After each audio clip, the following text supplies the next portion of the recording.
Hello again, here we go with another update on the storage tracks. It's probably getting a bit boring now because I haven't been able to run any trains for a while, but we're getting there slowly but surely.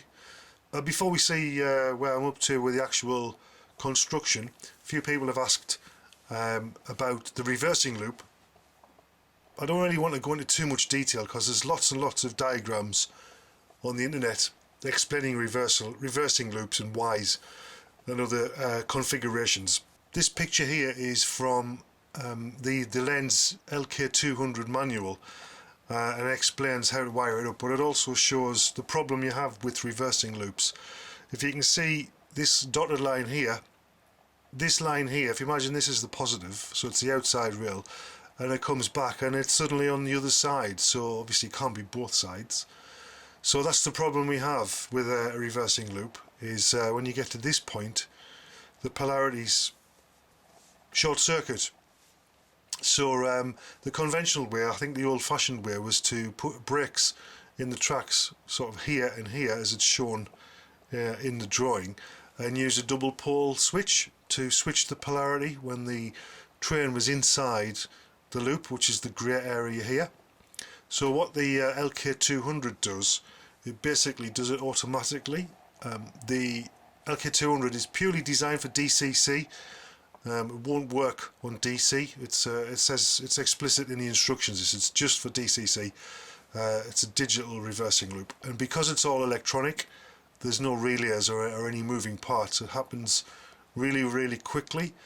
So what happens is you basically connect it to the track power, which you can take from the rails or you can take from your bus if you like, onto these terminals J and K as it says here, and then you power the loop from the output terminals, the J, K here. Now it doesn't really matter, to be honest, which way around the J and K are, because it's going to be reversed anyway at some point. But it's very important that there's a brake there in both rails, and you need a brake there, so the loop itself is completely isolated. So what happens is the locomotive comes along, obviously, and if everything's okay, we'll just continue round the shaded area. And obviously when it got to here, the polarity is different, because this solid line here, this solid rail, if you like, when it gets to here, it's on the other side, it changes polarity. So when the wheels of the loco cross the brake, it causes a short circuit, which the LK200 detects, and then it instantly changes the polarity in a split second, apparently, so much so that the locomotive doesn't even stop and it just continues on its merry way. So then obviously this top rail is now the positive, if you like. It's now the solid line, and the locomotive can continue leaving the loop. When it comes back in again, so if it comes back in this way, everything will be okay, but when it gets to this part of the loop, the wheels would cause a short circuit between the brake. The LK200 detects it and changes the polarity back. So I think there's only a couple of things to remember. The most important thing is you must make a brake in both the in and the out of the loop, so the loop is completely isolated by itself. Also, this is the bit that I think I would probably forget, is the loop, the actual reversing loop, the grey bit here, has to be sufficient to contain the full length of the loco. Sorry, the full length of the train is what I mean. So, for example, if you've got a locomotive pulling 5 coaches, then that would have to fit entirely within the shaded area, because every pair of wheels that go across the brake are going to cause a short circuit. So it's only when the last pair of wheels go past that you can change the polarity here. Does that make sense? So this little diagram here, this one locomotive coming round, it's just by itself. As it gets to the brake and it changes, that's not a problem. But if you imagine it had, 5, 6, 7 coaches on the back, it's only the last coach that would stop the brake shorting. So you have to be able to completely contain the train within the loop, which is the grey area. So you have to do some careful measurements. I don't think it'll be a problem on mine, because I've got quite a wide radius, a 21-inch radius, and as I've already said before, the largest train I'm going to run is a HST with 5 coaches, which would fit in my loop. But yeah, that's something to bear in mind. Your loop has to be big enough to contain the entirety of your train from the first to the last, because every pair of metal wheels that goes over the brake causes a short circuit. So if the front of the train was changed the polarity here, the back of the train is still causing short circuits and would want to change it back again. I hope that makes sense. As I said, there's much better explanations on the internet with coloured diagrams to explain them fully, but I think this gives you the idea what the problem is. I filmed this little bit after this week's construction, so let's have a look and see where I'm up to. Right, slowly getting the storage area built on the elevated trestles. Got a trestle spare, as I said. It's a bit of a mess. It's coming along nicely. It's been much easier. It's almost been a pleasure, in fact, to build it this way instead of trying to build it on my hands and knees underneath the main station, which is over there buried underneath. Absolute ton of rubbish. But yeah, building this has been quite good. Quite enjoyed it. Just a little bit more to do now. As you can see, these tracks here need joining up. There's a three-way point there, and I've got to put in another two-way point like that, and that'll give us another track there, another track there, and this one will go around the outside.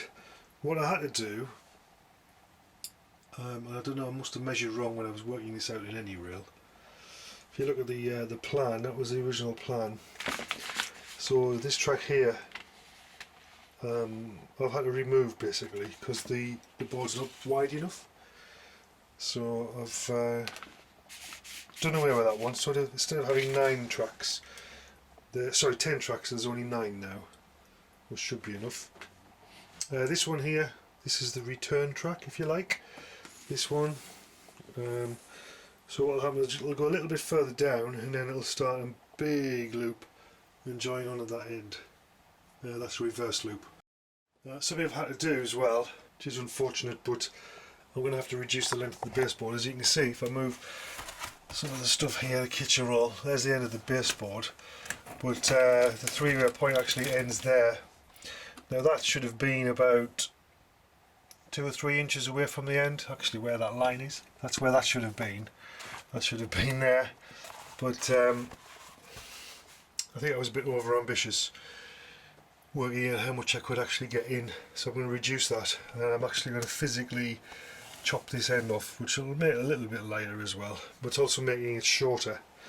So what I wanted to do, as long as I've got two, I think, I can't remember if I said 2 or 3 lanes where I can get a made up high speed train, 5 coaches and the power cars at each end obviously. If I get certainly if I get 2 in storage and possibly 1 on the track, I don't know, I'll be happy with that. I'll clear this off and I'll measure that out when I'm done and see what it looks like. I'm fairly certain in some of the inside tracks I'll be able to get 2 stored. This track here, by the way, that's the through road, so in theory nothing should be stored on there. Locking motors will come in this three-way point at this end, and if you just want to turn them round, they'll go straight along. Oops, sorry, Newcastle Tanger. They'll go straight through, straight out the other side, round the reversing loop, and back on here, and they'll be facing the other way. So that's how they turn an entire train round. So this should always be cut clear, the centre lane.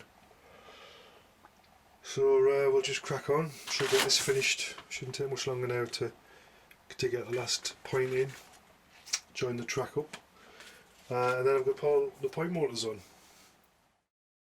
So it's finished at last. The track laying part anyway. I'm really disappointed, however. Got 9 storage tracks, which is what I wanted, edge to edge. And I decided that because I had this spare point, I'd put a little spare in there, be able to get something in there. And this is the part that goes off to the reversing loop. As I said before, that'll be installed when it's in place. The annoying thing is, I wanted to be able to get 2 HSTs made up with 5 coaches. One in this track and one in this track. This is the through centre lane, if you like. And as you can see there, that's as close as you can go if I bring a little tank around. It does go past. That was falling on the floor. It does go past, but we're actually too short at this end. Can't believe I've done this. Well, I can. Such is life. So it means if the HST is parked there, then nothing else can get past in the outside tracks. So it means that the HST size train, which is going to be the longest train, because any other train with 5 coaches is going to be less, obviously, because it won't have 2 power cars. So the HST is going to have to be parked in the middle, which is not a major problem. Just means I can only get one parked, and other trains in the other tracks, and anything that wants to go around the reversing loop can easily go around the outside of one of the other free tracks. It's not really a problem, I suppose, to go around the outside. Just I was hoping to be able to get 2 made up HSTs with 5 coaches parked. Never mind. I could extend it, I suppose, but that's, you know, I'd have to rip everything up, rip all the points up, just for a set of a couple of inches. So yeah, it's a bit frustrating, but you know, these things happen. I am restricted by the amount of space underneath, so as I said right at the beginning, I've said many times, I should have done this bit first before, you know, start at the bottom, work your way up. Never mind. Okay, so before we start to fit the point motors, what I need to do is cut this extra piece off at the end, because I had to make it shorter, so it's now physically too long to put any more track on, so there's no need for it to be this long. So I'm going to cut quite a bit off, actually, probably about there where that line is, cut it straight across there, and then give the top a good clean, because it's covered in bits of track and wire and broken fish plates and bent nails, and then start fitting the point motors. So best crack on. Okay, so there it is. I've nicely hoovered up all the bent pins, all the broken sleevers, all the bits of cork, and I've also cut the end off. So just waiting for the point motors. There's quite a few to put in. What I'm hoping to do is somehow prop this up on its side and work on it that way. I think it might be easier rather than crawling around underneath. So I decided to turn the board on its side, because it fits now. Cut that piece off there, which was too long, wouldn't fit underneath, so that's it's a bit of spare. So now it fits just between the joists. I've turned it on its side. Hopefully it'll be a bit easier to work on. There are all the tails, the droppers, and the point power frogs and everything coming through. So I just need to wire it up. These purple cables are my block power. Each one's numbered, as you can see there. I number them all so I know where we are with the blocks. So I always keep the blocks purple, and the droppers are just blue and yellow. So all the blue sides go to a numbered block power, and the yellows just go back on the normal bus. And anywhere where there's no blocks, such as through points, then the blue cable will just go to the blue bus. Simple as that. It balances quite well on the trestles, although taking no chances, I did put the eye bolt through here, and I put the turnbuckle on just to make sure it wasn't going to go anywhere. So that should be okay, I think. Hopefully make it easy and quick to wire everything up. Point motors are in, track's all wired up for the blocks, and it's ready to be installed, which is going to be the fun part, I think. So I've written on the pairs of point motors using ECOS, of course, and DCC Concepts point motors, digital point motors, which are generally easy to set up, except I always find it very difficult with three-way points and double slips. What sometimes happens is essentially with the ECOS is for example this point here, 317, 318. So if this motor here is 317, then this is automatically given 318 by ECOS if you tell it it's a three-way point. Except for some reason, what I tend to do accidentally is I'll give both points the same address, or what I've also done more than once is I'll give this one 317 and this one 318, which causes lots of operational problems. So I usually end up reprogramming them, having to swap the addresses around, which is tedious, and then usually of course you have to reverse the points because the left doesn't correspond with left on the diagram in ECOS, and it always takes us quite a while. Another mistake I made, especially when putting these three-way points in, was not making the hole for the actuating rod big enough, because I didn't take into account that my baseboard is now much thicker. So we've got the ply and then the sundealer on. So obviously if the hole is only 10mm, you don't get as much throw because of the width of the hole. It has to be much wider. So 15mm is better. So I put some points in, and the width of the hole wasn't allowing the rod to move the point into position fully.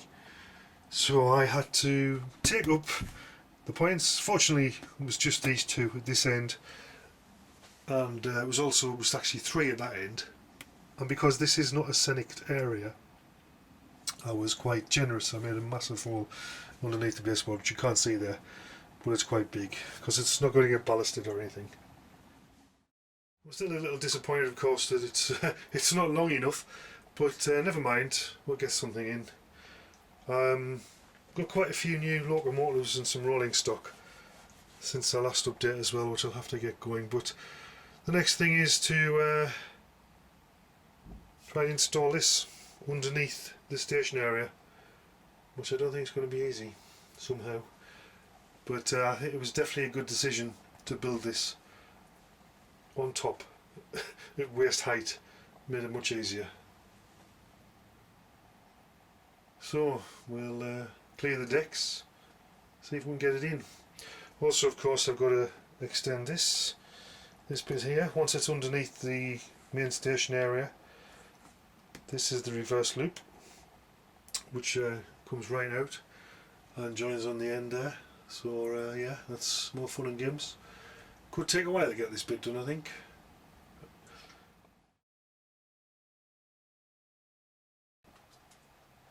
So now that the storage tracks are tested and working, all I've got to do now is install it. So as usual, the lack of space in the loft means I've decided to take it off the trestles. These are the trestles which I built a while ago now to support the weight, with the little arm sticking over the station, so not to take up too much room off the loft. So I thought, where can I put this while I work underneath the main station, because that's the need to do a little bit of wiring in preparation.